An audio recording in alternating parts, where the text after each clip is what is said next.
弟兄姐妹平安，平安。感谢主，我们相聚在一起，来敬拜至高神主耶稣。谢谢上帝的恩典，让我们分别为圣，在上帝的殿中，一起来敬拜他，一起来赞美他，一起来服侍他。我们是神的子民，在教会里，我们单单的来敬拜主耶稣，也用我们的声音，全心全意的来赞美他。每一次来到教会，每一次的小组聚会，都是与主耶稣再一次的亲近。每一次的亲近，每一次的相遇，相信神就再一次触摸我们的心。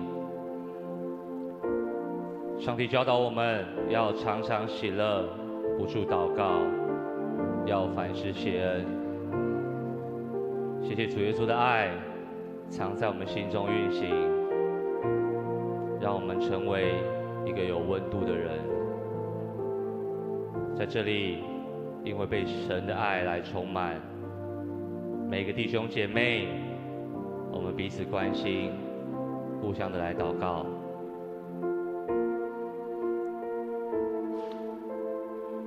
主耶稣的名是大有能力和权柄，主耶稣的名是配得我们称颂，主耶稣的名是我们的依靠，我们的力量，是我们一生中永远持守的盼望。求圣灵来带领我们，让我们在今天的祷告里，在今天的敬拜里，再一次经历神的同在，也赐给我们安慰，也让我们得着盼望。我邀请弟兄姐妹，我们一同安静心，我们一起为几项事情来祷告。第一，为我们自己的罪，我们来认罪来祷告。第二，为我们教会的事工、幸福小组来祷告。第三，为我们身边有病痛的肢体来祷告。第四，为我们自己的健康、我们的家庭、我们的工作来祷告。让我们一起好不好？亲爱的主耶稣，主啊，我们来到你的面前，向你献上我们的祷告。你是我们的主，我们的至高神主耶稣。我们再一次学习谦卑的来到你的宝座前，向你献上祷告。主，我们要向你认罪悔改。我们生命中有许多的罪，有许多的软弱。求主怜悯我们的罪，我们的软弱，也求主耶稣来赦免我们的罪。也靠着主你的怜悯，让我们不再控告自己，不再过一个控告自己的生命。主耶稣，你来帮助我们，让我们活在你的里面，我们就得着完全的自由。我们要向你呼求，在我们身边有病痛的家人，有我们的弟兄姐妹，有我们所爱的小组家人正在经历身体的病痛，有我们在乎的人，有心里受伤的。主啊，有时候我们会沮丧，有时候我们不明白，主啊，但是我们向你同心合一的来祷告，求你的医治大能来恢复我们，求你的医治恩典来照亮我们的心，让我们的心、我们的肢体再一次靠着主你奇妙的恩典刚强起来。不论我们身在何处，都充满主你所赐的喜乐，也满有平安。主耶稣，你说在每一个难处里，在每一个低谷里，你同在就在这里。主啊，有时候我们生命中在困境当中，主啊，但主你说，你的杖、你的竿都要来安慰我们。谢谢主耶稣，你点亮我们心中所有的黑暗，你遮盖我们心中所有的恐惧。你的话总是一次一次的带领我们向前奔跑。我们也为我们教会的福音事工、幸福小组献上祷告，求主耶稣你的圣灵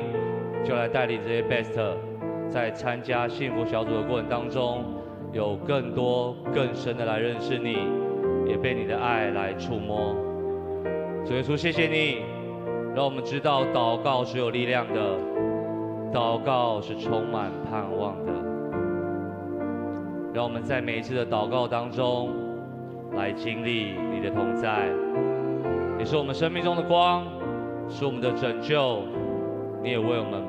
背负了重担。在各样的环境挑战里，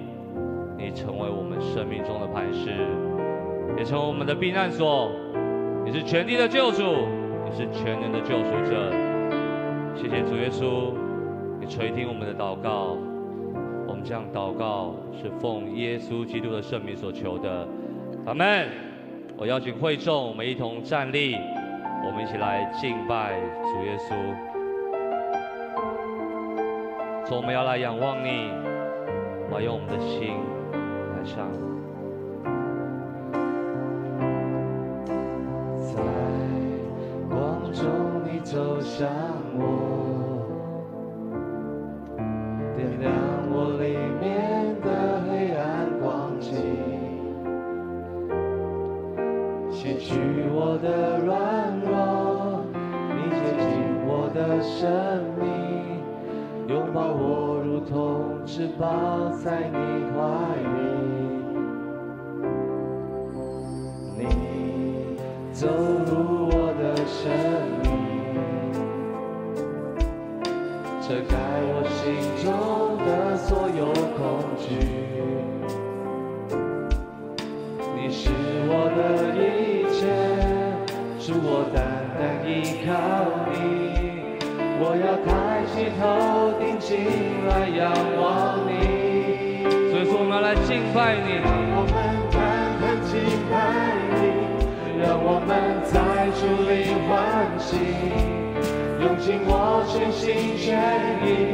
更多更深的认识你。让我们单单来爱你，超过一切的渴慕你。你是我唯一渴望，耶稣。你走入我的生命，遮盖我心中的所有恐惧。主啊，你是我的一切，你是我的一切，主，我单单依靠你。我要抬起头，定睛来仰望你。所以说，我们要单单的来敬拜你。我们单单敬拜你，让我们在主里欢喜，用尽我全心全意，更多更深的认识你。让我们单单来爱你，超过一切的渴慕你。你是我唯一渴望，耶稣。让我们单单敬拜你，让我们在主里欢喜，用尽我全心全意，更多更深的认识你。让我们单单来爱你，超过一切的渴慕你。你是我唯一渴望，耶稣。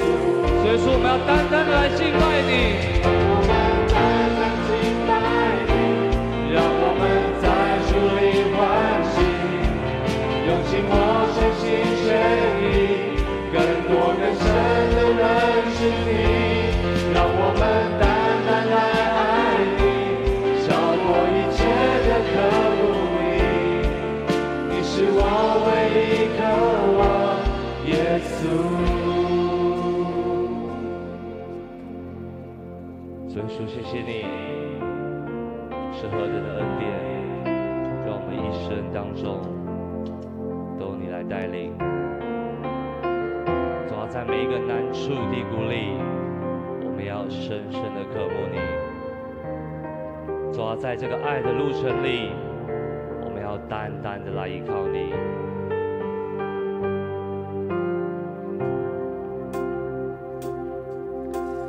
每个狂风暴雨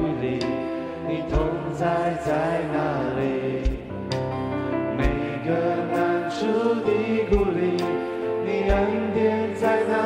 里？每个伤心失望里，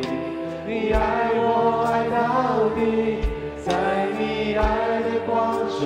我得着能力。每个狂风暴雨里，你同在在哪里？主啊，你的同在在这里。每个难处的主啊，你的恩典在这里。在哪里？每个伤心失望里，你爱我爱到底，在你爱的光中，我的脚能。我们用我们的心来对主说：我爱你，用尽我全心全意全力，荣耀高举你的名，我跟随不怀疑。我爱你，用尽我全心全意全力，在这爱的路程里，我奔跑不放弃。每个狂风暴雨里，你同在在哪里？每个难处的鼓励，你恩典在哪里？每个伤心失望里，你爱我爱到底，在你爱的光中，我得着能力。我爱你，用尽我全心全意全力，荣耀高举你的名，我跟随不怀疑。我爱你，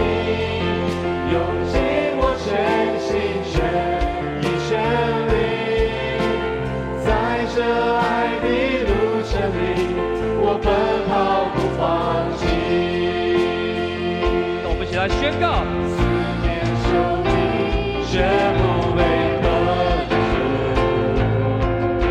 心里作难，绝不致失望。至真至情的苦楚要拯救，其中无比永远的荣耀。思念受敌，绝不被困住；心里作难，绝不致失望。至真至情的苦楚要拯救，其中无比永远的荣耀。我爱你，用尽我全心全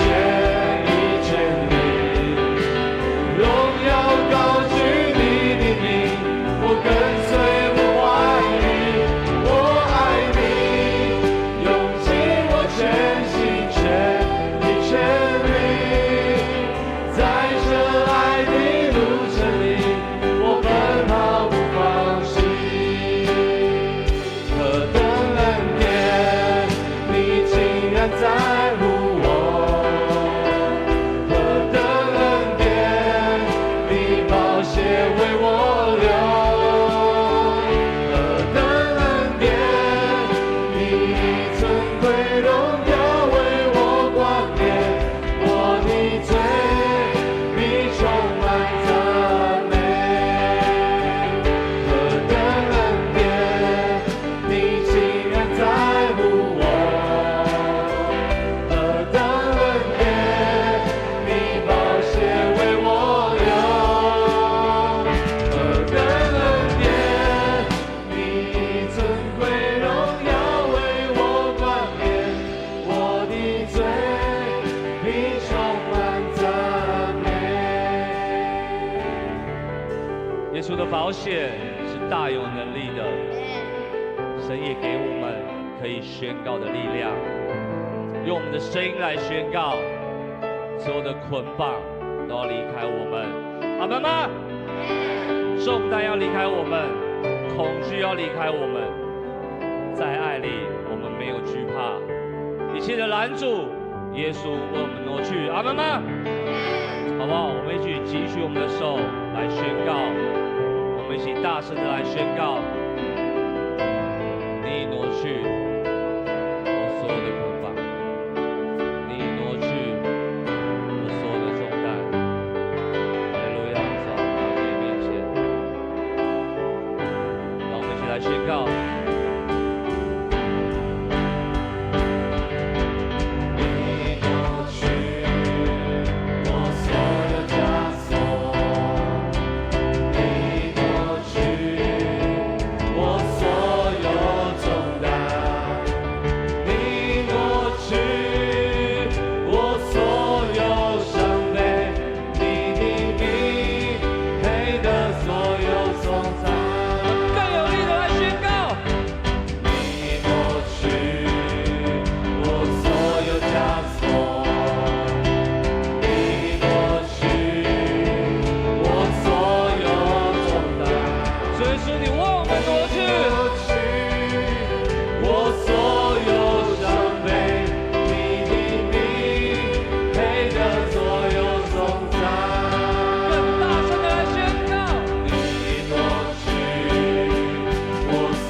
主，我们渴望看见，主，我们等候你。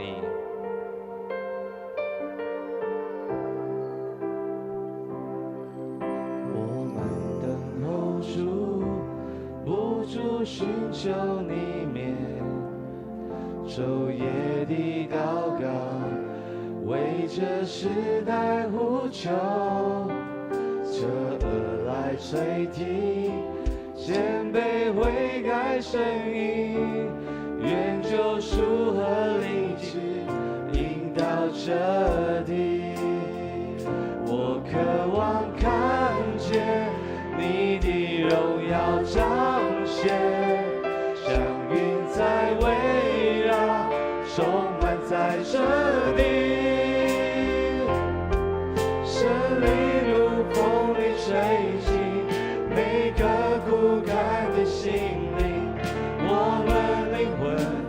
再次的苏醒。我渴望看见你的荣耀彰显，烧到你生命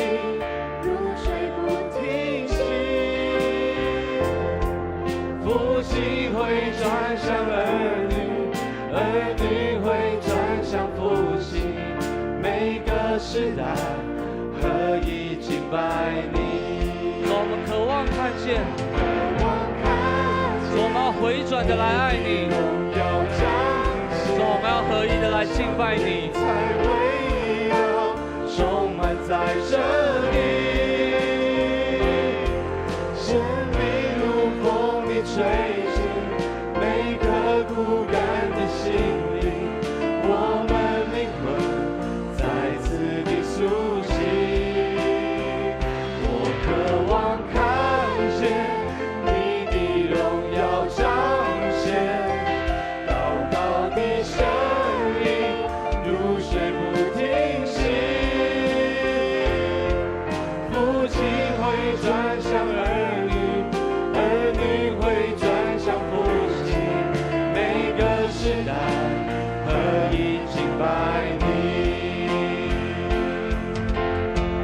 停地叩门，不停地寻求，天上的门为我们打开，不停地祷告，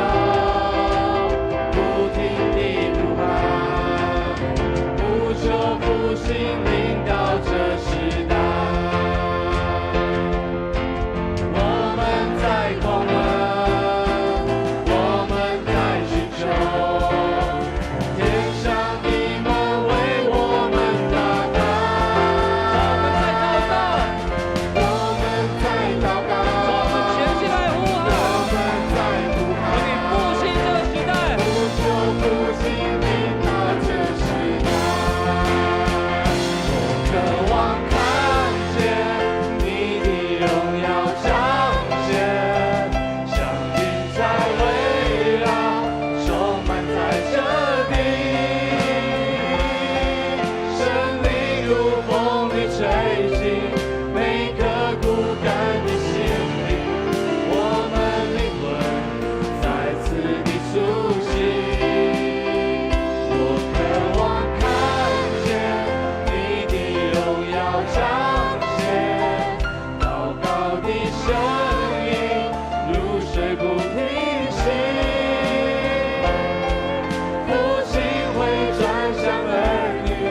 儿女会转向父亲，每个时代可以敬拜你。主耶稣，我们渴望看见你，渴望看见你的我们要回转的来爱你，像云彩围你的荣耀就充满在这地。生命如风里吹进每个骨感的心灵，我们灵魂再次地苏醒。我渴望看见你的荣耀彰显，祷告的声音如水不停息。父亲会转向儿女，儿女会转向父亲，每个时代可以敬拜你，每个时代可以敬拜你，每个时代可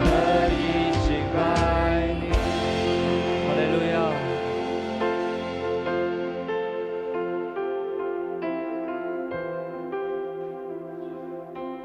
我们渴望看见你的荣耀，就彰显在我们这个地方，彰显在我们的教会里面，彰显在我们每一个弟兄姐妹的心中。因为我们今早都带着一颗热切渴慕的心来到你的面前，主要让我们今早大声的敬拜，大声的祷告，都是要将一切的荣耀、颂赞、尊贵都归给你。主要愿你的圣灵就运行在这个地方，如风吹拂在我们每一个人的心中，来让我们真实感受到你就同在我们的生命里面。是的，神，当我们的生命当中仍然会遇见难处，会有困难，会有挑战，但主，我们宣告，有你的同在，这一些困难、这些挑战就一切的都被挪去了。主啊，让我们在这个时候，我们单单的定睛在你的荣耀，单单定睛在你的身上，让我们生命当中的风暴，生命当中我们所担心的暂时挪开，让我们全然的专心来到你的面前，来敬拜赞美你。主啊，我们相信在你没有不可能的事情，因为你是那个从无变成有，从死里复活的那位神。主啊，让我们在今早再一次看见你的荣耀，再一次看见你的能力，就彰显在我们的生命当中，也彰显在我们今早的礼拜当中，让我们从头到尾都真实的感受到，主啊，有你同在是一件何等美好的事情。愿今早的敬拜成为一个荣耀的敬拜，也成为馨香的祭，达到主你的面前，蒙主你的悦纳。这个时候，我们要一起用主教导我们的祷告文，我们一起来祷告。我们在天上的父，愿人都尊你的名为圣，愿你的国降临，愿你的旨意行在地上，如同行在天上。我们日用的饮食，今日赐给我们，免我们的债，如同我们免了人的债，不叫我们遇见试探，救我们脱离凶恶。因为国度、权柄、荣耀，全是你的，直到永远。阿们。各位弟兄姐妹，请坐。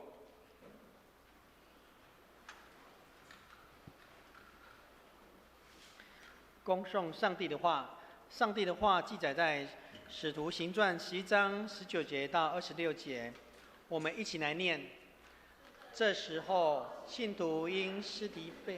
被杀事件所引起破坏，而分散到各地去，有的远走腓尼基、塞浦路斯和安提阿，他们只把信息传给犹太人。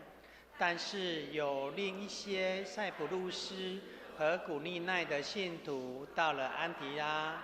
他们向希腊人传讲有关主耶稣基督的福音，主的能力跟他们同在，有许许多的人信了，归向主。这消息传到了耶路撒冷的教会，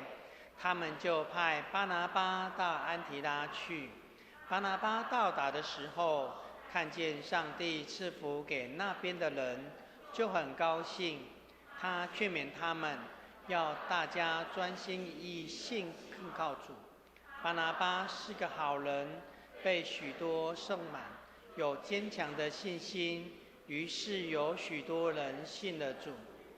后来巴拿巴到了大树去找所罗，找到了，就把他到安提拉，有1整年的时间，两个人跟教会的会友相聚，教导许多人，门徒被称为基督徒，是从安提拉开始。愿听他话语的人都受到大大的祝福。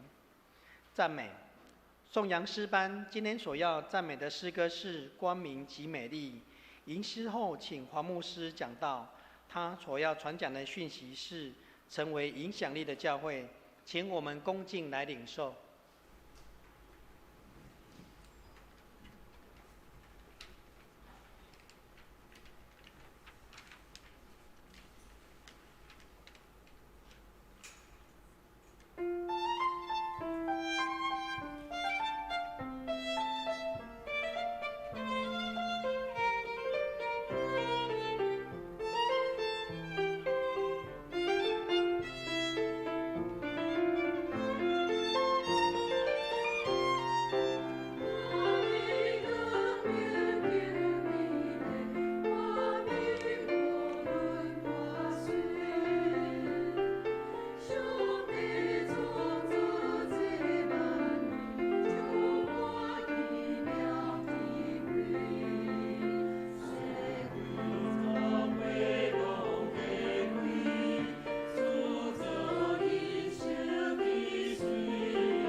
天的弟兄姐妹，大家平安。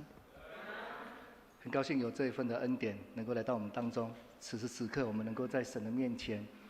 领受神的福分，领受神的慈爱。让我们能够再进一步的，在此时此刻，我们透过彼此的分享、信仰的交流，让神在今天早晨大大的来赐福我们。当我们大大张口，神就大大的赐福。跟你左右两旁的弟兄姐妹说，让我们一起敬拜真好。那我们能够委身在富强教会的敬拜，真是一件非常美丽的事情。我今天能够跟大家一起来分享如何成为影响力的教会，如何来成为影响力的教会。我想，就是从我们自身本身的生命的彰显来开始。如果说今天有很多的教会不再是教会的时候，我们如何去？不好意思，我的 PPT。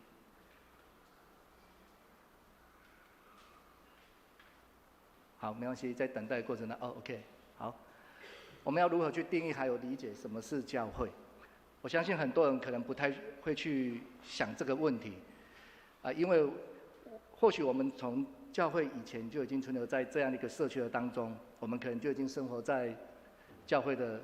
周遭，或许我们家就在教会的可能5分钟、10分钟的路程，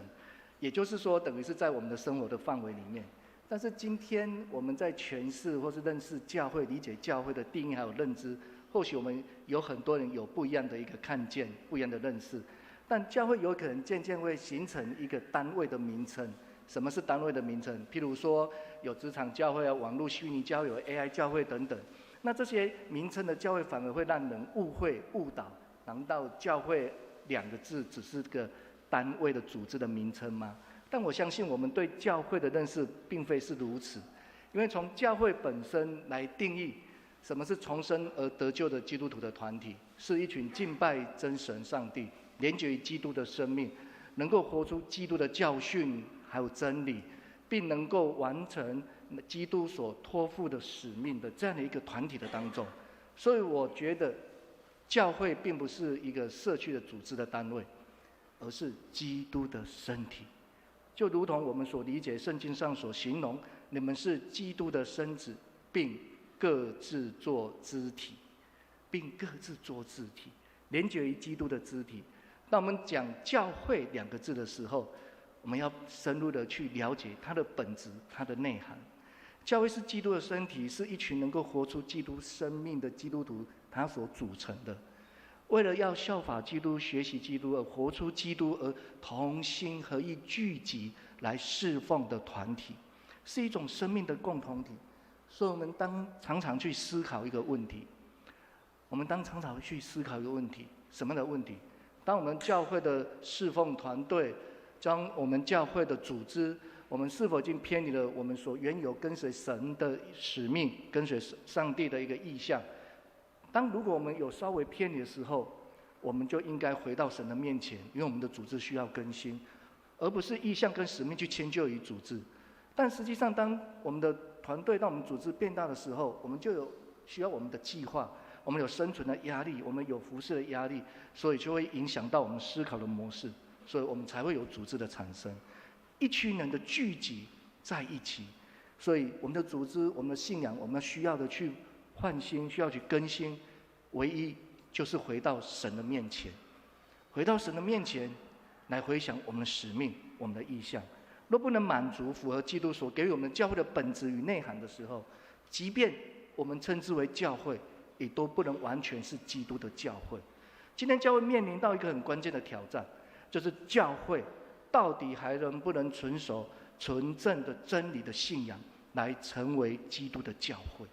我们必须要从圣经当中耶稣对教会的心意来定义与思考，而不是从我们自身的想法、做法来定义和决定。所以我们要从今天的经文的当中来看安提阿教会他所建造的起初的基督的教会的形态，来看今天的教会如何去行出影响力。这是今天每一个属基督教会应该积极去追求还有了解的一个关键。第一个，我们要看重一个人的得救，他的生命是否能够得救重生。我们生命借着十字架的救赎、救恩，还有罪的赦免、洗净，来得着重生永恒的生命。我们需要深入的去了解、去分享、去理解这份信仰。我们必须要重新去思考，我们如何与主能够连结、能够合一，并且能够成为一群重生得救的生命。这是在教会的当中，我们所要追求与探讨的最核心的问题。所以，当一个人在基督里面重生得救的时候，他愿意透过他的受洗来宣告他是属于基督的人，并且与基督来同时同葬同活的生命。当我们思考一个人的生命重生的时候，我们要去思考到，唯有基督救赎的福音，才可以让我们的生命重新得着，成为一个新创造的人。我要讲的是，福音或许对我们来讲是关乎我们个人的，但是我要讲的是，福音也是关乎所有的人的生命，是这天普天下所有的人都可以去得着。当我们去告诉人我们要如何来重生得救的时候，我们要开始来理解、来明白我们的信仰从何而来，告诉我们存在这个社会、这个社区有什么样的一个目标，有什么样一个目的，有什么样一个盼望。当我们在讲说好消息，就是耶稣是上帝的儿子，是以色列人所盼望的弥赛亚。我们都晓得，当我们跟人家传述、分享的时候，我们都说耶稣被钉十字架上，他流宝血救赎我们，为我们降生，服侍我们，透过他的死亡流出宝血复活，让福音的信仰就临到堕落的世界，所以就开始启动了他所应许的创造。所以当我们能够领受这么美好的福音、这么美好的信仰的时候，我们开始要去思考福音为我们带来什么样的美好的见证。他如何告诉我们，我们是从何而来？是从神的创造而来。那既然是从神的美善、神的美意、神的计划的创造而来，那为何我们还会去面对到这个世上的一个堕落，造成国攻打国，民攻打民，然后很多的一些伤害，很多的残害。我们为什么有这么堕落的一个生活，堕落的一个看见，堕落一个环境？我们要如何回到神的面前去思考我们与神的关系、与神的信仰所创造那美好幸福的信仰的当下，在我们的生活是否可以彰显出来？那我们如何能够拨乱反正的重新来思考，我们回到神的面前当初的受洗如何得着救赎？我们要如何的回到神的真理的道路，开始来更新我们的生命？我要说的是，当一位基督徒无以的致力在他美好的生活所要产生的美好的见证的当下，我们要去记住，我们并不需要一个足够完美的生命才能够为主来见证。事实上，我们的不完美正好凸显了上帝的慈爱、上帝的恩典和上帝的伟大。就如同保罗他所说的，凡我所行的，都是为福音的缘故，我要与人同得这福音的好处。我要与人来同得这福音的好处。没有错，人性会告诉我们说，凡我所行的，都是为自己的缘故，要使自己来得好处。但是为了一个人的生命能够得救赎重生，我们都愿意为福音而改变。我们期待自己说，我所说、所想、所做的，我都能够在神的面前来得着新的创造，得着新的生命的改变，为了要使神得荣耀。所以我们不断的去思考，到底什么样的人可以来到教会？到底什么样的人可以透过我们去跟他分享福音，去跟他分享我们的信仰，因着耶稣基督的信仰，让你的生命去得着改变。因着耶稣基督的信仰，让你的福音所信仰的福音能够让一个人得着吸引，让一个人能够得着吸引。我们来回想一下，是什么样的一个感动，让你可以来到富强教会聚会？让你回想一下，是什么人带领着你来到富强教会来聚会？让你再回想一下，当你来到富强教会参与信仰的团体、信仰的生活的当下，有什么令你感动的地方？有什么是上帝让你在这个教会的当中去遇见了他，遇见了神，遇见了上帝的话语，遇见了上帝的真理，深深的扎心，深深的感动。有什么是可以让我们一起聚集在富强教会，形成一个属灵的信仰的团体，能够一起来翻转这个社区、这个社会、这个国家，甚至翻转我们周遭所有人的生命，让我们的生命去影响生命，让我们的生命去改变生命。在美国有一个教会，他鼓励年轻人去创立了一个手做的面包房，叫 Tri-Pay。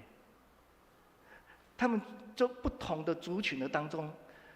这一群年轻人受到了很多的生命的捆绑、难处。但是上帝转化，让一个教会去转化他的思维，让这一群教会能够接纳、能够接纳、能够关怀、能够引导、能够带领，在社区的当中被人所排拒，让人家瞧不起不同的种族、不同的族群，接纳这一群年轻人来到教会，并且鼓励他们透过烘焙坊来一起创作，来一起分享生命。当教会如此做、如此行的当下，教会就成为一个有影响力的教会。我要说的是，教会之所以能够成为有影响力的教会，是因为看重一个人的生命重生，会带来无限的创造力，使人们会因着教会来经历、来认识上帝，来经历、来感受上帝。当人们来到教会的当下，他开始会过着团契小组的生活。那我们是否能够真正的来过一个团契跟小组的生活？很多时候我们容易把团契小组的生活，参与之后，很容易会变成一种聚会的形式。什么是聚会的形式？什么是聚会的形式？就是我要分享，我要参与，我要奉献等等。我的意思是说，不是说这些不好、不对，或是做不到。我的意思是说，不是来参与教会的团契小组成为了一份子，但是我们有真正的融入在我们的生命的当中吗？我们真正有来到的团契、来到小组，有真正把它形塑出是我们每一天的生活的形态吗？也就是说，这就是很自然、非常自然，由内而外发出，这才是真正的团契、真正的小组。我们要如何有真正的团契、真正的小组？我相信最重要的就是我们个人与上帝有紧密的关系。我们个人与上帝要有紧密的关系。另外，不要等谁付出、谁先做、谁先开始。假如我们自己能够做好我们自己与神有紧密的关系、连结的关系，我相信我们的生活形态会改变，我们团契的小组的生活会改变，会更加的和谐，会更加的融入。我们相信弟兄姐妹跟弟兄姐妹之间也会彼此相爱，因为上帝就是爱，上帝就是爱。所以我们要如何的去积极有效的去建立一个良性正面的人际关系的生活？我相信我们可以透过互信、互谅、互助、互爱的团契小组的关系，才能够为我们带来医治、重建、力量，还有盼望的这样的一个健康的生命，还有包括我们的小组的健康的生活。而教会正是能够建立这样的团契的关系的关键所在。特别我要提到是在教会的团契或是小组当中，我们必须要建立有归属感、有参与感、有成就感。我们如何要在教会的小组的当中去建立一个归属感？因为来到小组聚会，我们的分享，我们有信任，我们有安全，因为我们不轻易的来泄露我们所分享的一切。我们唯有在同小组的当中，彼此的扶持、彼此的感动、彼此的带导，让小组的生活去产生真正的信仰的影响力。我们因着我们的参与来产生服事的价值，因着我们的参与，让我们对信仰产生了一份无比的价值观。因我们的参与，让我们有成就，而这个成就是带来神所给予我们的信仰的荣誉，让我们能够见证属于神的生命。这三项若缺少一项，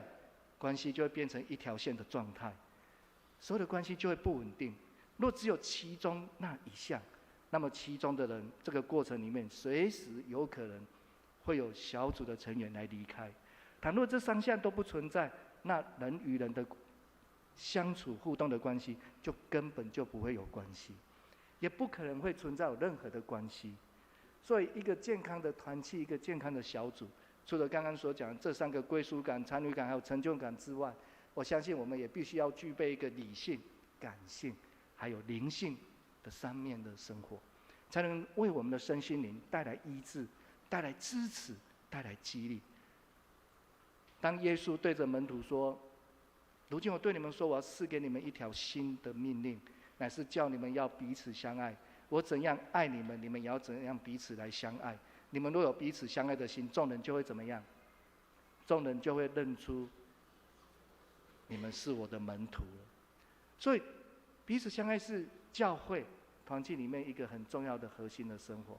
这也是巴拿巴和保罗在各地在建造教会所宣扬的爱的团契。他持续的不断的在基督的爱中来建立团契、建立小组，而不是有营业的据点，然后再找出优秀的领袖来培养员工，或是建立最强大的经营团队。我不是说这个不好或是不对，而是我们要真正去探讨真正的核心点，真正会带来教会的影响力，是每个弟兄姐妹在小组的当中，在团契的当中，持续的去建造带来医治、释放、安慰、建立、鼓励的生活。而这样的生活正是我们所传递的天国的福音。上帝的真理就会实践在我们的小组的里面，在我们团契的里面。所以我们应当要不断的再进一步的深入去思考真理，我们所追寻的真理如何为我们带来价值还有成长。在教会的当中有多少的装备课程的举办，我们有参加多少？这些装备课程如何来帮助我们在信仰去建造上帝的真理？如何的去帮助我们去探索我们的信仰的价值？而我们如何去思考对我的生活、对我的生命有带来哪些突破？我们要如何与众人来分享我自己的信仰的生命见证？每一个人的所思所想、一举一动、最周遭的人事物，多少都会有影响力，多少都有影响力。所以我们当思考如何带出好的影响力。我们如何带出好的影响力？我相信每个人的身上都会背负着婚姻、职场、生活、家庭等等压力。若是我们能够在诸多的压力之下，好好的思索、去思考，说我们与上帝的关系，我们与上帝的关系，我们的生命、我们的灵命如何的不断的倍增、突破、增长。透过我们不断的去追求，不断的去学习，不断的去看见。我们要勇敢的面对压力，我们勇敢的面对压力，让生命更加的成熟。我相信巴拿巴特意的将保罗带到安提阿教会，是因为他知道教会需要有信仰的影响力，带出真理的价值与成长的突破。他看见保罗有这样的生命的特质，有生命的影响力，所以他希望保罗能够来协助安提阿教会、安提阿的弟兄姐妹。许多事情并非一开始就如同我们所看见的是那样的成长，但是是需要时间的磨练，是需要时间不断的淬炼。当我们去遇到了许多的挑战、许多的困难的当下，我们是否愿意看见我们自己的信仰的态度和我们的生命，如同看见巴拿巴一样，他愿意谦卑，乐意成全他人的心。我相信生命就会带出影响，带出许多能够祝福在我们生命周遭的每一个人，也会影响，也会吸引更多的弟兄姐妹来接受装备，一起来活出真理信仰的价值，并且活出热情，去突破，去见证耶稣基督的名。所以当我们每一个人都能够同聚在教会的当中，我们就会去思考我们如何彼此来受影响、受造就，激励个人的力量，一起来侍奉。安提阿教会按着他们的力量奉献金钱，帮助耶路撒冷教会。这是当时候他们去建造出激励的侍奉，来协助众教会。我相信安提阿教会也差派了巴拿巴、保罗和其他同工去各地来建造教会。他们不仅是出钱出力，还有出了非常多的弟兄姐妹，就如同在今天早晨，新竹圣经学院差派我来到我们当中，来分享新竹圣经学院的需要，来分享新竹圣经学院在我们当中所分享的事工的一切。我们也看到了学院的需要，我们无私的奉献，奉献我们的金钱，奉献我们的祷告，奉献我们可以以后可以办营会、办生活营，或是路过新竹都能够到新竹圣经学院去观赏一下。我相信，当我们能够为了我们周遭所有的机构、人事物来奉献我们所有的一切的时候，我们当要去思考，有什么样的影响力。也就是说，照着我们个人的力量，每个人的参与的侍奉，不管你的力量有多少都没关系，但是我们总是照着我们自己的力量尽力而为。有影响力的生命，有影响力的教会，都是照着我们全心全力不分所有的一切来跟随耶稣并且在跟随耶稣的路上，我们可以建造教会。教会真正的侍奉，必定是照着我们个人的力量，甘心乐意的侍奉。因为人若有愿做的心，必蒙悦纳，乃是照他所有的，并不是照他所无的，是照我们所有的，并不是照我们所无的。当我在提到这一段经文的当下，我思考了耶稣所行的一个神迹，5饼2鱼的神迹。我相信这一个故事，我们每个人都非常的熟悉，也非常的熟识。但是我要提到的是，在这个5饼2鱼的神迹当下，5000多个人里面，难道就只有那位小孩，他身上有带着食物吗？你们觉得呢？5000多个人，难道只有一位小孩有带着他自己的食物吗？其他人没有带着寿司吗？其他人没有带着麦当劳跟肯德基吗？其他人不会带着披萨吗？为什么只有那个小孩奉献了5饼2鱼？为什么？什么的问题？就是没有人愿意拿出来，没有人愿意拿出来。但只要有一个愿意照着他自己的力量来奉献，耶稣就如此带来神迹，喂饱5000多个人。亲爱的弟兄姐妹，你可以想象吗？如果神都照着在座的每位弟兄姐妹的力量、自己的力量来摆上，那么透过耶稣基督的作为，你可以想象，神可以为在座的我们带来多大的神迹啊！神可以为在座的各位带来多么大的神迹！求神照着我们每个人不同的恩赐、不同的力量，把得救的灵魂天天加给我们，并且照着我们每个人的力量，无论是金钱，无论是智慧，无论是能力，无论是才干，都是为了能够得着一个人的生命、一个人的灵魂能够得救。为了教会的成长，为了我们每个人的生命成长，当我们付出我们的力量的时候，我相信神要兴起我们的教会，神也要兴起我们的生命。今天我们要成为一个有影响力的教会，我们必须要从安提阿教会来谦卑学习，我们必须要从安提阿教会的本质中来学习实践。如果看重一个人的生命重生，在乎真正的团契的生活，并且思索真理的价值与成长，来激励我们每个人的力量，一起来侍奉，一同来建造属上帝的信仰，使每个人都能够渴慕的进入到我们的教会、我们的团契、我们的小组。我们一同来祷告。天父上帝，我们感谢你，感谢你看重我们每一个人的生命，如此的宝贵，如此的有价值。主，你也差派我们到我们每一个人的生活，能够去影响，能够去影响生命，并且见证主你的圣名。求主你使用我们，让我们每一个的生命被神你来改变，不只是改变，我们要进一步的去改造，时时刻刻的更新。因为神你就在我们的当下，透过你的话语来显明你的心意与计划，让我们一同委身在富强教会，建造又强盛的教会。这个教会是神你所赐福的教会，每位弟兄姐妹领受你的心意，带领更多的灵魂破碎世上的灵魂进入到教会的当中，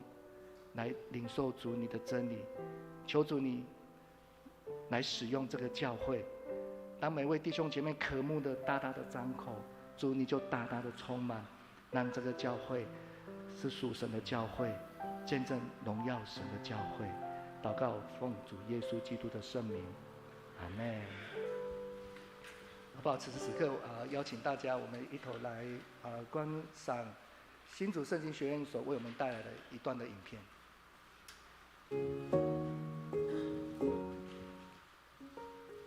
感谢上帝保守，圣经学院以圣经真理为基础，为牧者与教会同工提供教育装备。我们的课程帮助弟兄姐妹经历医治和成长。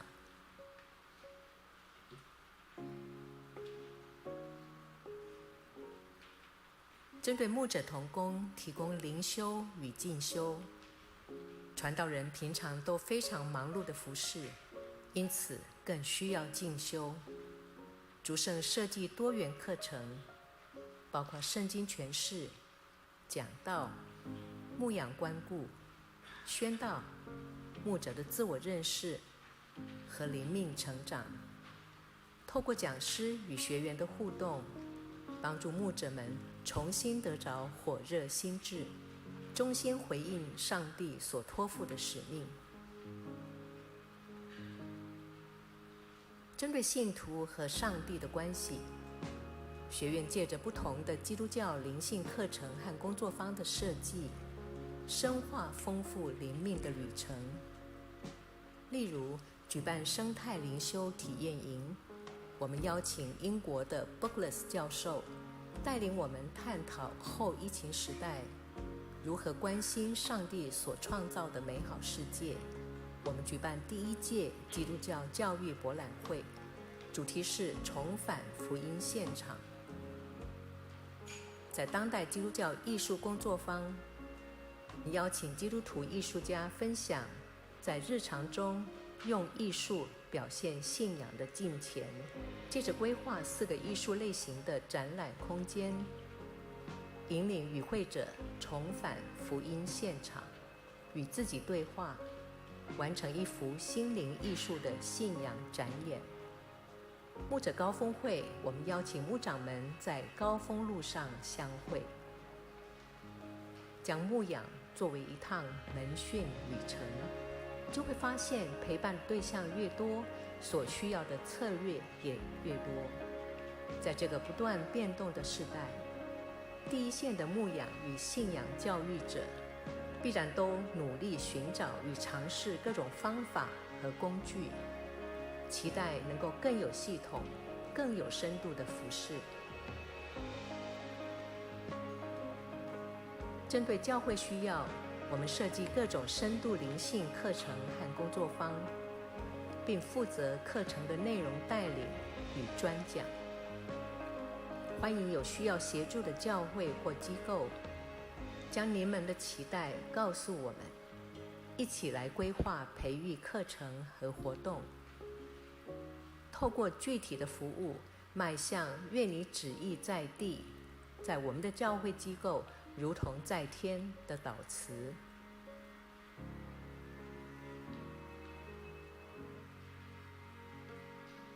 我们未来将持续更新与活化空间，逐步改善原有的建筑物，让它们符合现代化，而且更具有信仰意涵的空间，使基督教信仰的生命之美具体落实于硬体设施之中。疫情后，已有更多兄姐莅临使用学院各种空间举办活动和食宿。学院餐厅提供当季各种蔬食，让每位上帝儿女同桌共餐，同享主恩典。邀请您在清晨漫步于校园，亲身感受阳光的照耀，大地的青翠，绽放的花朵，体验造物主的美好创造。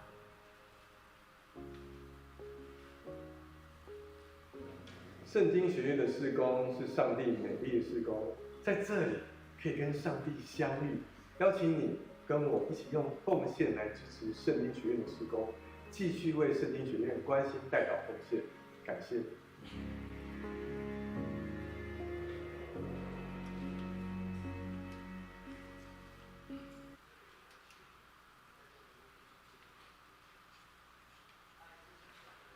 也圣经学院能够为他们祷告，为他们奉献。今天早上我要出门的时候，特别看了一下，去年我们教会的奉献只有5万多块。那我相信，如果我们从第一堂跟第二堂一个人只要奉献200块，我们2堂加起来就能够超过这样的一个金钱，能够来帮助还有协助圣经学院的发展。希望我们都能够继续的来同心来爱圣经学院，为他们祷告，为他们奉献，一同来建造上帝的国度。谢谢。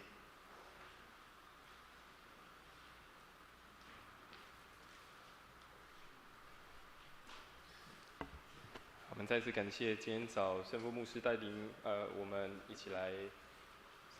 认识上帝的话语，也在上帝的话语当中，让我们学习如何成为一个有影响力的教会，就是我们一起建立这个信仰的群体，一起建立属于我们的富强教会，一起来荣神益人。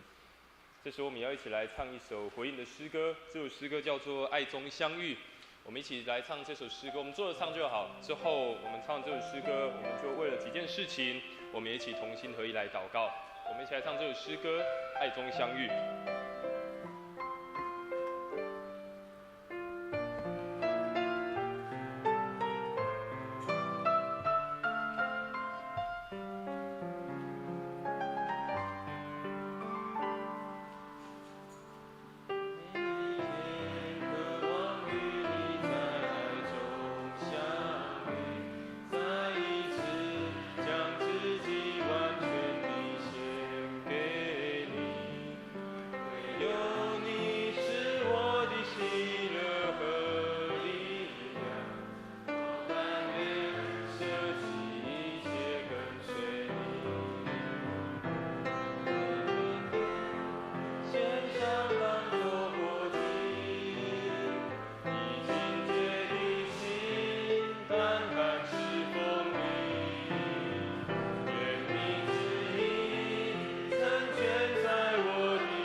几件事情，我们一起来祷告。第一件事情，今天是圣经学院的纪念主日，我们一起来为这个奉主名设立的学院来祷告，求神透过这个圣经学院的设立，来帮助许多的教会，每一个信徒，每一个需要的弟兄姐妹，在那里得到装备，得到生命的培育，也为了在圣经学院当中的每一个同工、每一个老师来祷告，求神给他们智慧，来带领每一个来到圣经书院的弟兄姐妹。第二件事情，我们为我们的教会继续来祷告，求神帮助我们，透过今天黄牧师带领我们的信息，让我们所了解到，我们成为一个有影响力的教会，是要从我们每一个弟兄姐妹，我们自己生命来做起，使我们的生命可以影响我们身旁的每一个人，来带出一个合神心意、喜悦的教会，来为我们的教会祷告，也为了圣父牧师在服侍的东营教会来祷告，因为我们相信，不论在台南哪一个地区，都是奉主名所设立的教会，都要一起成为要成为有影响力的教会。为了台南的众教会，也献上我们的祷告。最后第三件事情，我们也为了我们教会当中需要的弟兄姐妹来祷告，不论是周报当中的，或是你所知道的，我们为他来提名，为他来祷告，求神来帮助，求神来成为他们的力量。我们一起开口为这三件事情，我们一起来祷告。谢谢你是在何当中带领我们。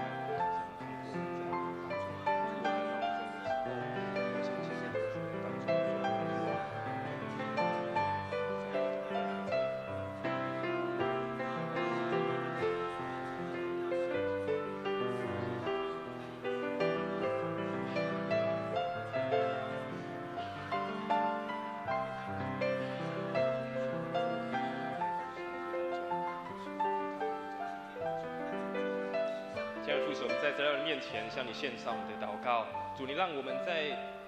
你的爱中与你相遇，你也让我们在这个教会当中，我们彼此相遇，让我们成为一个美好的信仰团契。主要让我们这个信仰团契，我们是不断的发出赞美，不断的发出的祷告，不断的发出对你的渴慕。主要帮助我们，在这个时候，我们要一起同心合意的为我们的信仰的团体，为了圣经学院来祷告。主啊，这个奉你名设立的书院，求你来帮助在当中所有的同工、所有的老师，让每一个去到圣经书院的学生，每一个弟兄姐妹在那里得到好的装备，得到好的信仰生命的一个培育，好让他们回到自己的家中，回到自己教会的时候，也可以继续的来分享主你美好的信息。主啊，奉你的名来祝福这个圣经书院。当圣经书院在设立在那个地方的时候，也要带下主你的祝福，带下主你美好的信息。愿你继续的大大的来使用这个书院，来成为台湾众教会美好的祝福。主啊，也为我们的教会来祷告。主啊，我们相信你设立富强教会在东区，在这个地方有你美好的心意。过去48年，我们看见你有美好的带领，有美好的见证，不断的发生在我们的教会当中。主啊，我们相信在未来的每一步，不论是50年，或是接下来所走的每一步，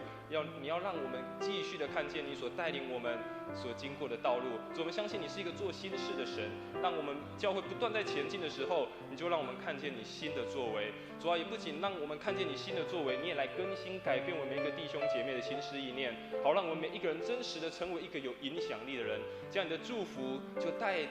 到我们身旁的每一个人，因着我们的生命的改变，因着我们生命再次的重生，也让我们身旁的弟兄姐妹，我们身旁还不认识耶稣基督的我们的朋友、我们的家人，也因着这样同蒙祝福、同受恩典。主啊，奉你的名来祝福我们的教会，也奉你的名来祝福在台南的每一个众教会，让每一个教会都成为一个有影响力的教会，不论在什么样的地区，都带下你美好福音的种子。我们也在最后面为了我们教会当中需要弟兄姐妹来祷告。主啊，你知道他们的需要，你也知道他们生命当中的软弱，更知道他们现在所遇见的难处。主啊，但我们相信在你凡事都能，在你没有不可能的事情。主啊，因为你是那个从死里复活的神，你必定在每一个人的困难当中，在每一个人的挑战当中，再一次要让他们看见主你是何等伟大的一位神。你是充满信实的神，你是充满平安的神，你是充满医治怜悯的神。主啊，奉你们宣告，这些需要的弟兄姐妹，当他们把他们的困难、把他们的挑战放到你面前的时候，主你必带领他们去经过，你必带领他们去经历人生当中一切的困难、一切的挑战。主啊，帮助他们，因为你是他们生命当中的大牧者，使他们生命当中的软弱要再次成为刚强，使他们生命原本忧伤的要再一次喜乐，使他们生命当中原本失去力量的主啊，你赐给他们力量，让他们再一次刚强壮胆，勇敢站立在你的面前。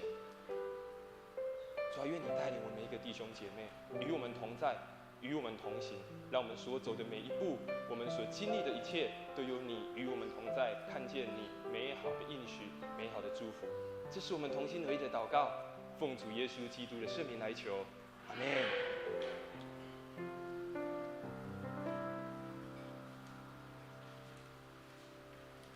这时我们一起来奉献。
我们一起起立来吟唱奉献的诗歌。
我们来看周报的最后一页，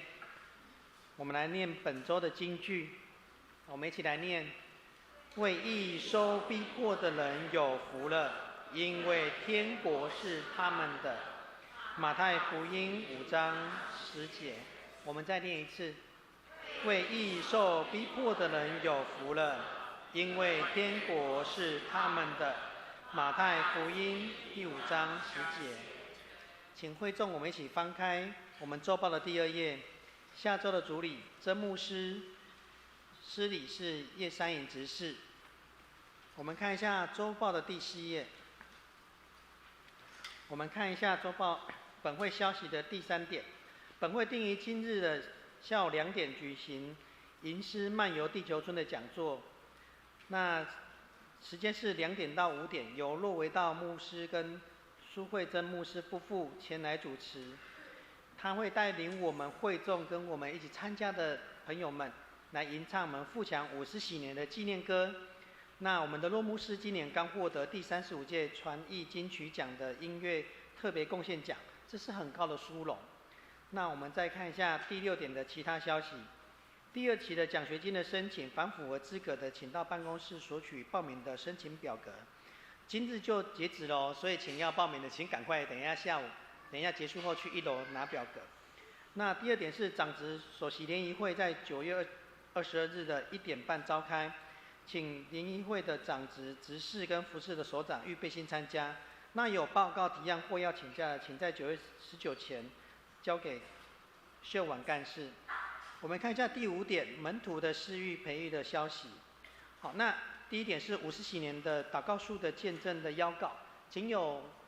想要有写一些心力见证的人，就可以把稿件交到我们的办公室。那第2点就是社区音乐班跟书法班都有相继的报名的一些活动，请大家踊跃的参与。那第3点是爱山陪伴的婚姻的相关，有爱山陪伴智慧的选择跟爱山陪伴的影片。如果我们有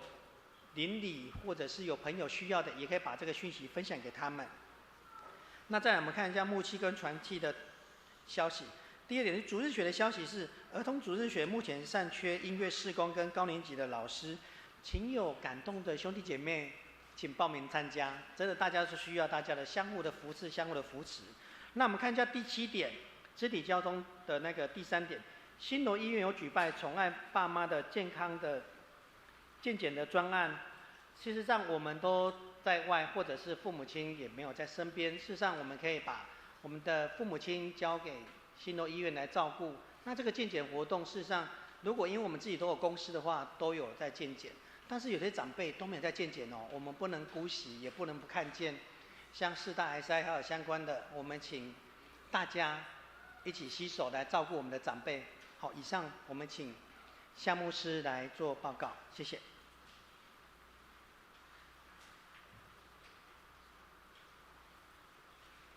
弟兄姐妹大家平安。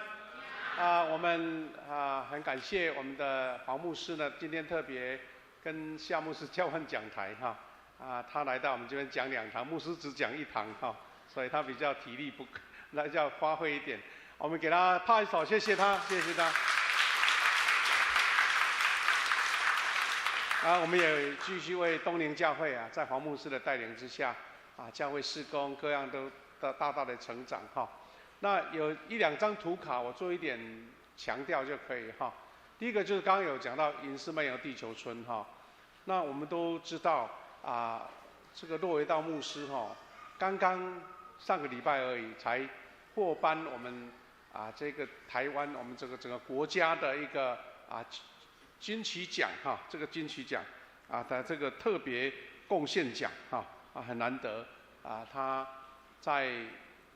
我们的圣诗的领域他有很好的研究，特别是各地的各国的一个圣诗，他都把它整理出来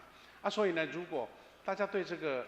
圣诗我们的传统的圣诗有兴趣，欢迎你们在下午2点来参加这个研习。特别他要在会中来教我们唱他自己帮我们谱写的50几年的纪念歌我们等于是首次发表我们来唱人就是第一个领唱的人欢迎大家一起踊跃来参加另外呢，我们在周报里面也有提到我们那个长职联席会的，特别请我们长职记得把这个日期定下来，因为大家我们3个月才开1次的，有人可能时间的安排忘了到时候就没办法参加，所以请大家记得9月22号要开会那我们的奖学金申请记得在这个礼拜就截止了。另外，我们如果要登记州立手册的，请到办公室来登记。那我们最近的节期啦，或是很多特别的活动比较多我们也常看见有时候我们常在礼拜碰见的弟兄姐妹今天怎么没有看见我们也特别请大家一起来关怀，因为有时候一个温暖的关心跟邀请，也许让他有更多的温暖也是这是我们教会一个很重要的一个元素了因为我们在大堂的聚会，除了小组之外，大堂的聚会彼此关心，会让他们会更有热情来参与教会各样的事工。再来就是特别鼓励大家来鼓励报名来参加我们的这哀伤陪伴的这个课程。那我们一直强调说，这个不是本身想要成为辅导者是我们周遭有亲朋好友，有遇到家人这个失丧有心中有哀伤需要关心的，鼓励他们来参加，借由这个课程得到很好的疏解，特别是在信仰上得建立。所以包括慕道友都可以参加现在我们都用线上的课程他们在9月30号会先做一个单片的一个当丧失配偶的一个报道分享所以我们请弟兄姐妹如果遇到有这样的亲人朋友或是教会弟兄姐妹，鼓励他们来参加。另外有我们教会有2个非常好的查经班再一次鼓励大家第一个就是我们李伟教授主持的英文查经班，等于是我们来参加礼拜第1堂我们来参加查经班，第2堂来做礼拜就像我们之前不是有那个门徒学校吗就是把整个早上很丰富很充实了所以鼓励大家来参加，不只是读圣经，而且还可以学英文哈。特别年轻的、高中的、大学的，哇，现在英文很重要啊，在生活上或是在工作上非常的重要。如果能够透过圣经来认识对英文有更多的成长，这是很棒哈。记得我们在2楼的会议室9点15开始哈。第二个查经班就是我们马教授所主持的华语查经班啊，华语查经班。马教授刚刚跟我讲说，我们这两周哈，我们人数有成长哦，到那个2位数了哈。请大家也踊跃查。如果说你比较没有英文上的需要，纯粹要查圣经，可以参加华语查经班，也是同样这个时间是在我们对面的大楼的1楼哈，1楼的喜乐教室，我们来参加马教授所主领的这个查经班哈。好，那其他的消息哈，也是做一点补充了哈，做一点补充，就是我们在这一个庆典的部分呢，我们教会在我们现在目前退休，在我们教会聚会的潘雪牧师他的女儿叫做徐雅婷牧师，她要在9月29号来就任在古亭教会的牧师也请大家为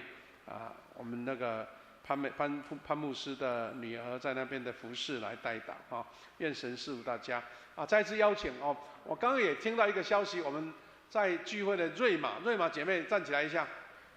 她女儿开了一个店在那个在哪里仁和路那边今天说下午要开幕，几点？1点半大家如果去参加完再回来参加那个洛维道牧师的，刚好都不用回家，吃完饭过去再来，好不好？我们也恭喜瑞玛姐妹，她女儿开的应该是属于芳疗店，是不是？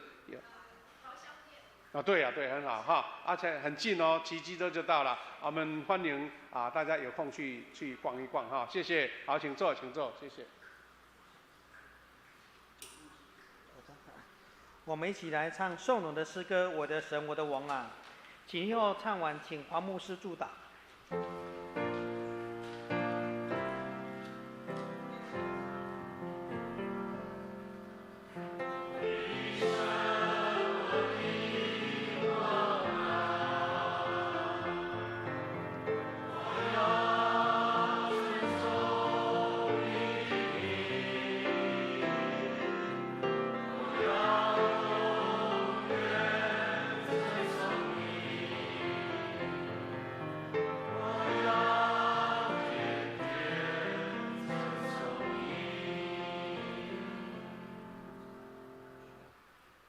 愿圣父、圣子、圣灵三位一体主上帝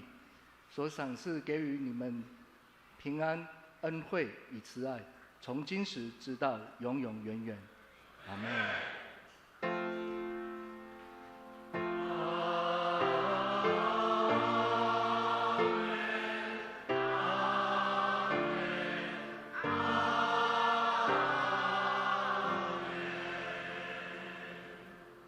请坐。我们静默祷告。